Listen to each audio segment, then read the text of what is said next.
BNP উপজেলা চব্বিশ উপজেলা সংগ্রামী নেতৃবর্গ, আমাদের অঙ্গ সংগঠন সময়ের নেতৃবর্গ, বিভিন্ন ইউনিয়ন থেকে আগত সংগ্রামী নেতৃবর্গ, উপস্থিত সুধীমণ্ডলী, আমার শ্রদ্ধ পিতৃতুল্য মুরব্বিয়ান, আমার উপস্থিত সকলকে আমার আন্তরিক সালাম।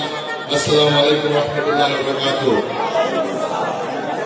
আজকে 5ই আগস্ট এমনি একটি দিনে দীর্ঘ 17 বছর আমাদের দেশনেত্রী বেগম খালেদা জিয়ার নেতৃত্বে আমরা সরকার বিরুদ্ধে আন্দোলন করেছিলাম, আমরা খনি হাসিনার বিরুদ্ধে আন্দোলন করেছিলাম।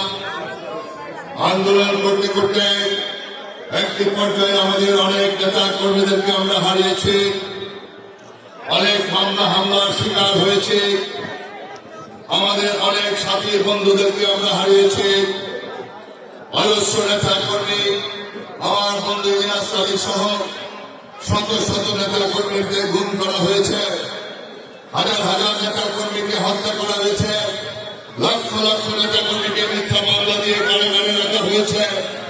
আওয়ামী লীগ ফ্যাসিস্ট তাদের ক্ষমতাকে বাধাপ্রাপ্ত করার জন্য তারা আমাদের মিথ্যা মামলা দিয়ে একতরফা নির্বাচন করার মধ্য দিয়ে জনগণের ভোটের অধিকার কেড়ে নিয়ে গণতন্ত্রকে গণতন্ত্রে হত্যা করে 14 সালের একতরফা নির্বাচন 2018 সালে দিনের পর রাতে সম্পন্ন করেছেন এই আওয়ামী লীগ খুনি হাসিনা।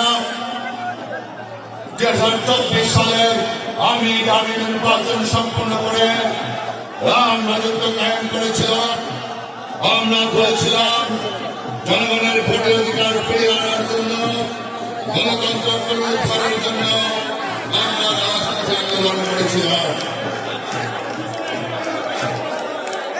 আমরা আওয়ামী লীগের সকল রাজনৈতিক থেকে উপেক্ষা করে আমাদের নেত্রীকে বেগম খালেদা জিয়ার নেতৃত্বে আন্দোলনে যখন আমরা চূড়ান্ত পর্যায়ে যাব, এমনি একটি পর্যায়ে শেখ হাসিনা তার বিমান বাহিনী দিয়ে মিথ্যা মামলা দিয়ে উদ্দেশ্যমূলক ভাবে আমাদের জনপ্রিয় নেত্রী দেশনেত্রী বেগম খালেদা জিয়াকে মিথ্যা সাজা দিয়ে কারাগারে নিক্ষেপ করা হয়েছিল। আপনারা জানেন আমাদের নেত্রীকে চিকিৎসা পর্যন্ত করতে দেয় নাই, আমরা থেমে থাকি নাই।